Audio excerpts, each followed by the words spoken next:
One of the most important AFC West depth chart updates you need to know coming out of free agency heading into the 2023 NFL Draft.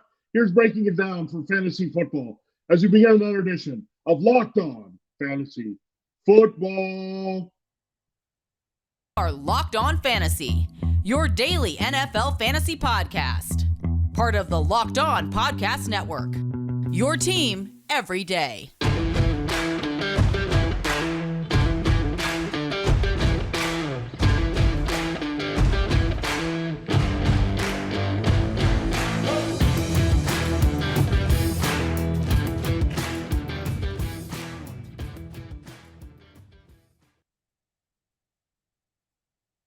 Greetings, everyone, and welcome to another edition of the Locked On Fantasy Football Podcast. As usual, I'm your host, Vinnie Iyer. When I'm not doing this, I'm writing about NFL and fantasy football for sportingnews.com. We're getting ready for the draft. We're wrapping up free agency. I've got free agency grades for every team, tracking the signings. You can check all that out, catch up on anything you've missed there ahead of the draft. We're wrapping up pro days. Anthony Richardson, the big one, here to close things out. We'll talk a lot more about the draft going forward here on the show as we look at the team's plans and what they might need to do and some impact players that can deliver right away in fantasy football. So we do have to have a wrap up our look at the depth charts on all the teams in the league. We're down to our last division and our last four teams. That would be the AFC West on today's show. So we'll hit the Broncos. We'll go to the Chiefs. We'll go to the Raiders. And finish up with the Chargers here. So a lot of good stuff to talk about with all those teams here. Some big changes for three of those teams. Chargers, not so much, but still something we need to track here to see where we're at with all these teams and what they might also do in the draft and what they've done in free agency. Thanks again for making Locked On Fantasy Football your first listen today. Subscribe and follow for free wherever you get your podcasts, including YouTube. And this episode is brought to you by FanDuel Sportsbook, official sportsbook of the NFL. Make every moment more. Visit FanDuel.com/LockedOn today to get started. All right. We'll start with the Denver Broncos here with our depth charts from the AFC West. The Broncos have changed things up behind Russell Wilson. Sean Payton is your head coach. He brings Joe Lombardi, his former Saints lieutenant, coming over from the division rival Chargers to be their offensive coordinator. The Chargers moved on with Kellen Moore. So for Russell Wilson, there's a new backup quarterback. It's Jarrett Stidham. So they signed Stidham away also from a division rival, comes over from the Raiders, who let him go, and knowing that they were going to get Jimmy Garoppolo, moved on from Derek Carr as well. Stidham started the last two games for Carr. So a higher-end backup here for Wilson. You also have another Jarrett behind Wilson. It's Jarrett Garantano. He's a kid from Washington State. So there's not a lot here depth-wise, but Wilson, one of the more durable quarterbacks in the league.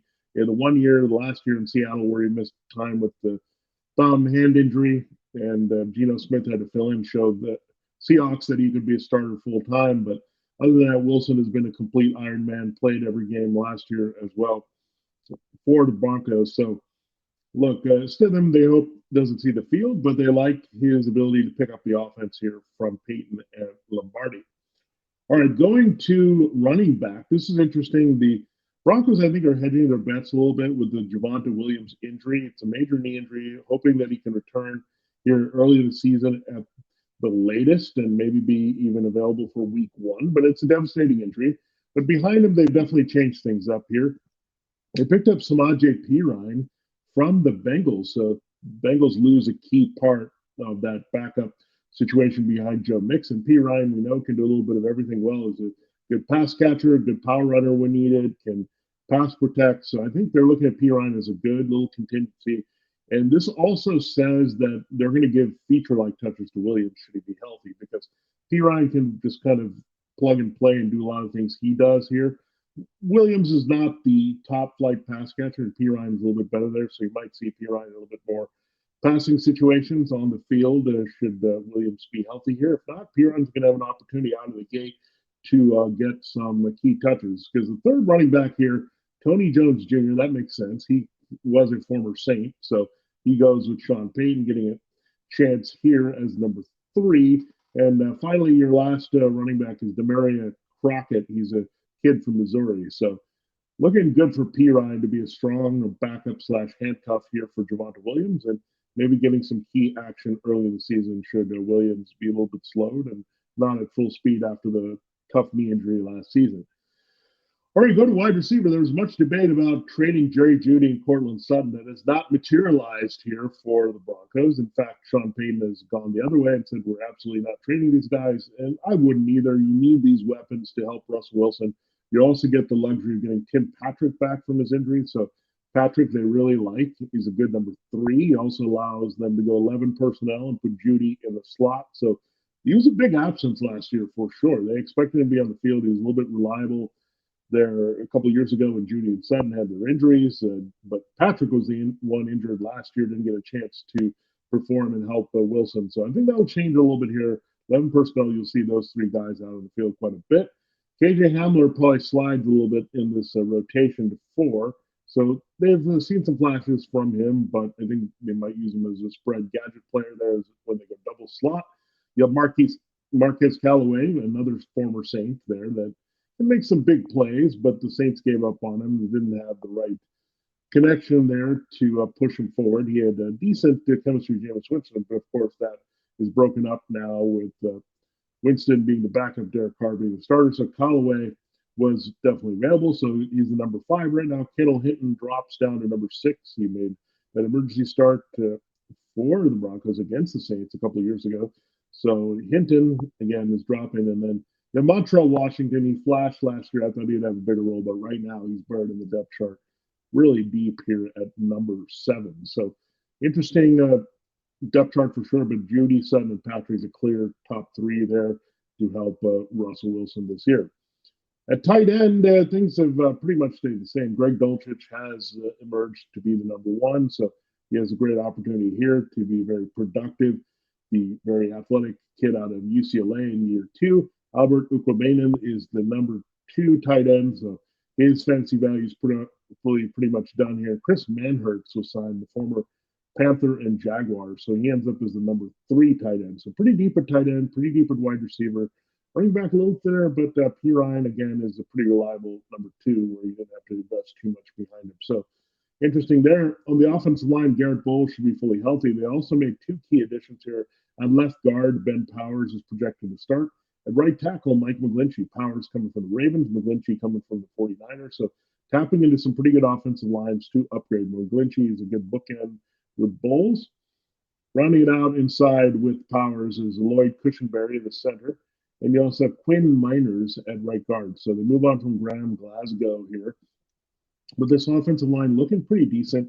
Bowles, if he can return healthy, is an absolute stud. On the left side, McGlinchey has been declining a little bit, but he's still solid as a right tackle, on Powers.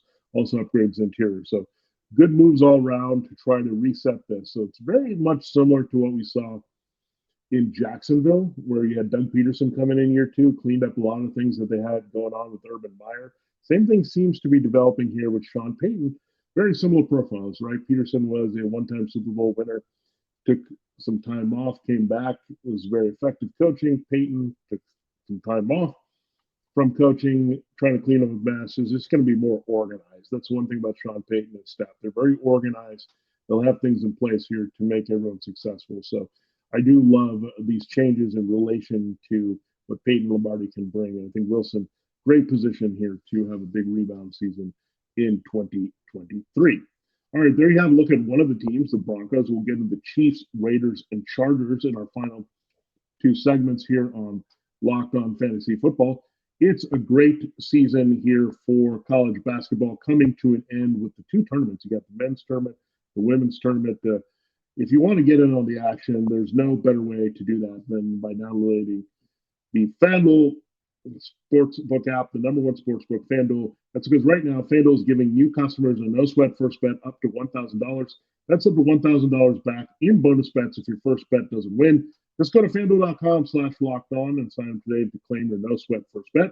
Then you can wager on everything from money line to point spreads to which team will be cutting down the nets in Houston there for the men's Final Four. We got a great matchup of teams with Florida Atlantic, San Diego State, Connecticut, and Miami. So you can get in on all that action, all on an app that's safe, secure, and super easy to use. So don't miss your shot at a no sweat first bet up to $1,000 when you join FanDuel today. Just go to FanDuel.com/lockedon to sign up.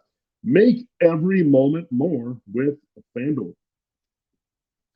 All right, thanks again for making Locked On Fantasy Football your first listen today. We're part of the Locked On Podcast Network, your team every day. Another show you should check out on the network, Locked On NFL Draft, with host Damian Parson and Keith Sanchez. They really bring it to you, analyzing the top prospects, giving you the lowdown on the pro days, getting you set for what teams are thinking ahead of the teams going on the clock in the first round, April 27th. Check it out, Locked On NFL Draft, part of the Locked On Podcast Network. Like this show, your team every day. Subscribe and follow for free, just like this show as well. They do a great job, Damian and Keith. Check out their show for sure.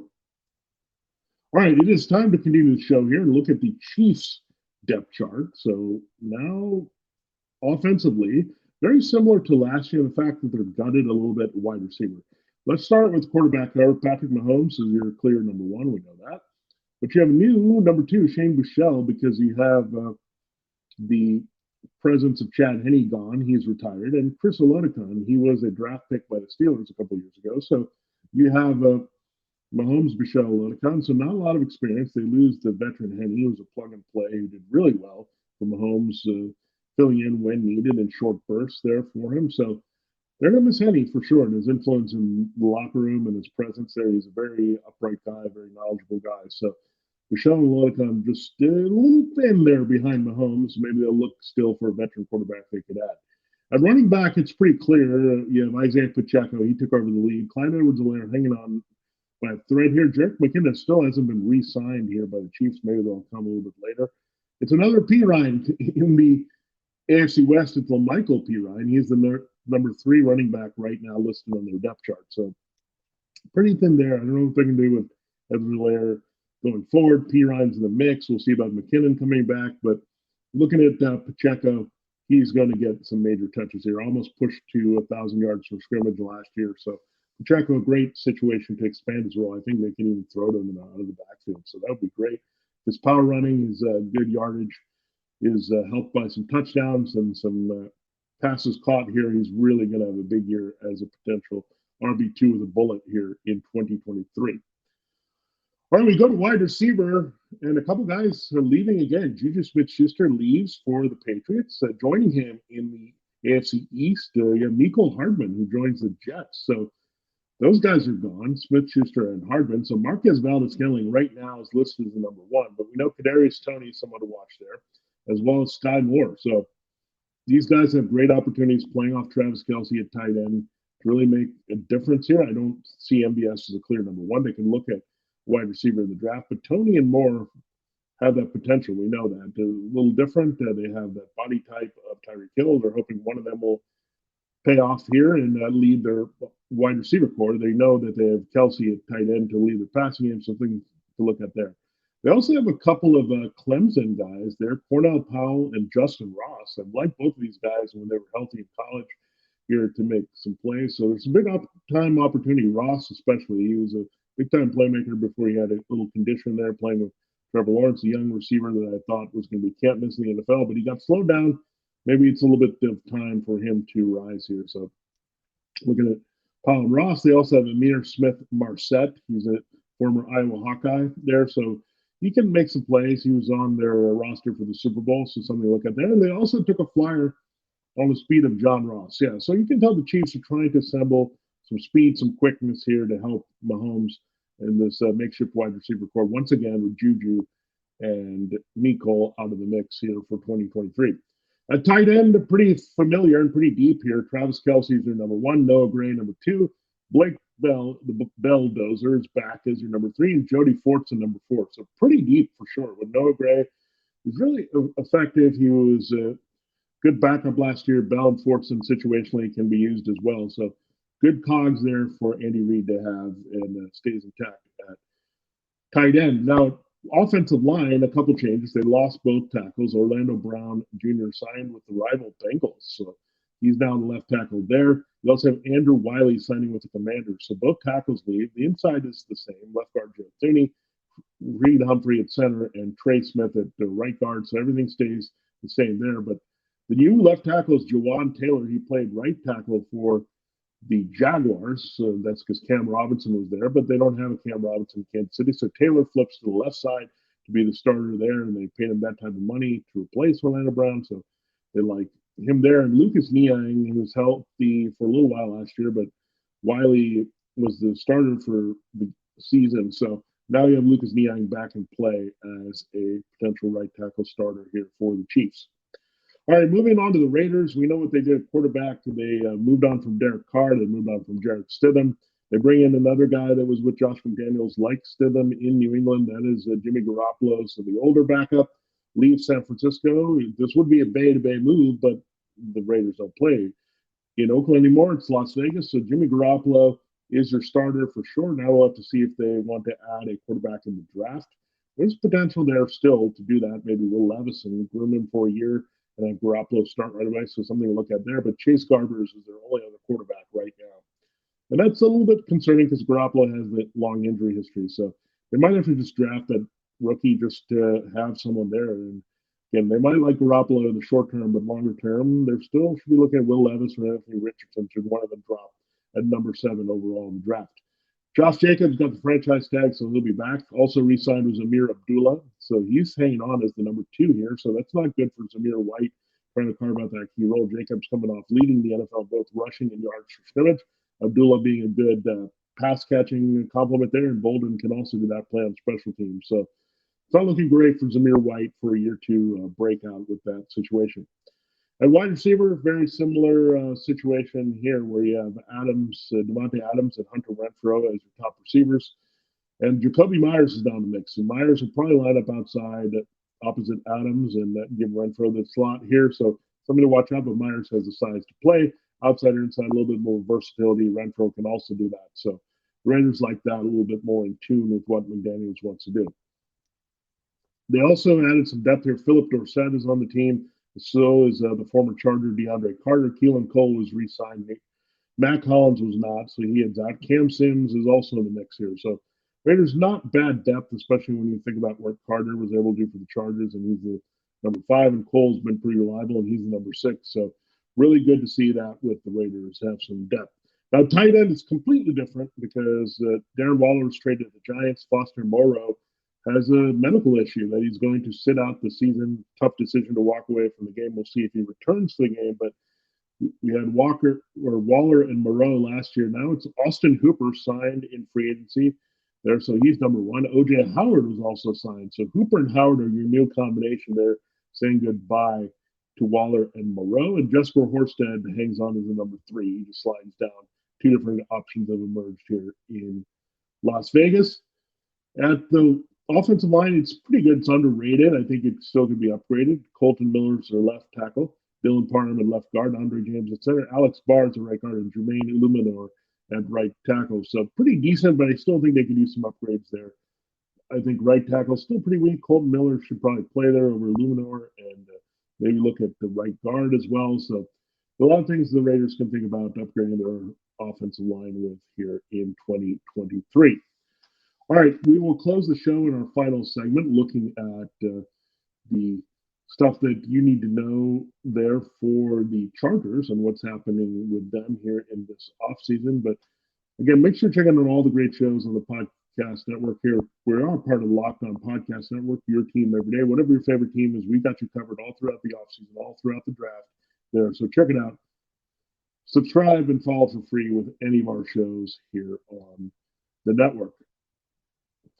Okay, it's time to close the show looking at the Chargers and what they've got here. So they're pretty thin at quarterback right now. Chase Daniel not coming back for this moment. Justin Herbert is your leading quarterback. Of course, Easton Stick is number 2. They just opened up contract negotiations with Herbert, the Chargers admitted. So the big deal is coming here to lock up Herbert. That's going to handcuff them in different ways, probably down the line. But Herbert, they love him. He's locked into being their franchise quarterback for a long time. So just a matter of time just with him and Joe Burrow. At running back, Austin Eckler was part of some trade rumors as well. Partly is fueled by him asking to be traded. He wanted to get paid top level money here. We'll see if that happens. That would put Joshua Kelly in a bigger role as well as Isaiah Spiller. Those are the 2-3 right now, as well as Larry Roundtree. So it'll probably be a bit of a committee approach and Eckler not be there. It's kind of like that anyway, because Eckler is a receiving forward. Running back Kelly getting a few more power touches down the stretch last year. So something to watch there with the Chargers in that backfield. But it's not very similar to the way they're structured last year. At wide receiver, they were talked about maybe moving Keenan Allen's contract, but they need him to be a contender here. So Keenan Allen's your number one, Mike Williams is your number two, Joshua Palmer three. So that's very familiar from last year. Not a lot of depth. The only two guys at this position available to them, Keelan Doss, remember he flashed on Hard Knocks a few years ago with the Raiders, and John Hightower, draft pick of the Eagles. So Hightower is a big target on the outside. Doss has a little bit of route running specialty, so we'll see if either of these guys can step into key roles here. But really, you figure you'll see a lot of a mix of 11 and 12 personnel with Allen Williams and Palmer out there at the same time, or incorporating these two tight ends. So right now, they've not cut Gerald Everett. He's an easy cut for cap relief here. But they did bring back Donald Parham Jr., so they have some depth to Everett and Parham to do that. Trey McKinney is number 3, and Stone Smart is number 4. So pretty good overall there. Depth at tight end, a little bit better than what the Chargers have at wide receiver. Very interesting there. Indeed, and again, running back is more preference and specialty, and we'll see what happens with Eckler going forward.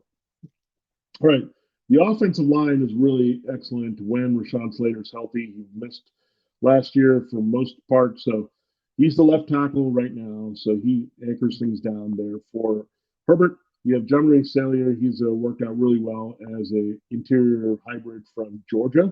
You got Corey Linsley, the venerable center, one of the best in the league, if not the best. That is it. Jason Kelsey anchoring the middle there. You have Zion Johnson, a first-round pick, playing really well at right guard.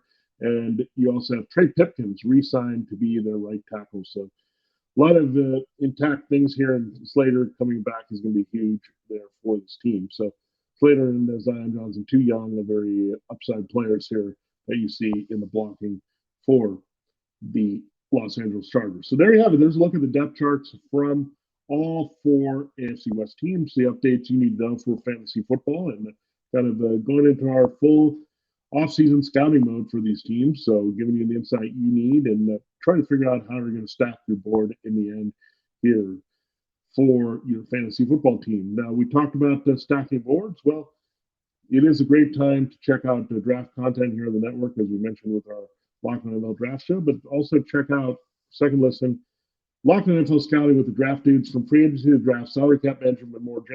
NFL experts Kyle Krabs and Joe Marino, as they take you through what it's like to build a successful NFL franchise every Monday through Friday. Find Locked On NFL Scouting with the draft dudes wherever you get your podcast, and on YouTube, part of Locked On Podcast Network, your team every day. For Locked On Fantasy Football, this has been Vinnie Iyer. Thanks so much for listening and watching, and we'll catch you at the end of the week on Friday.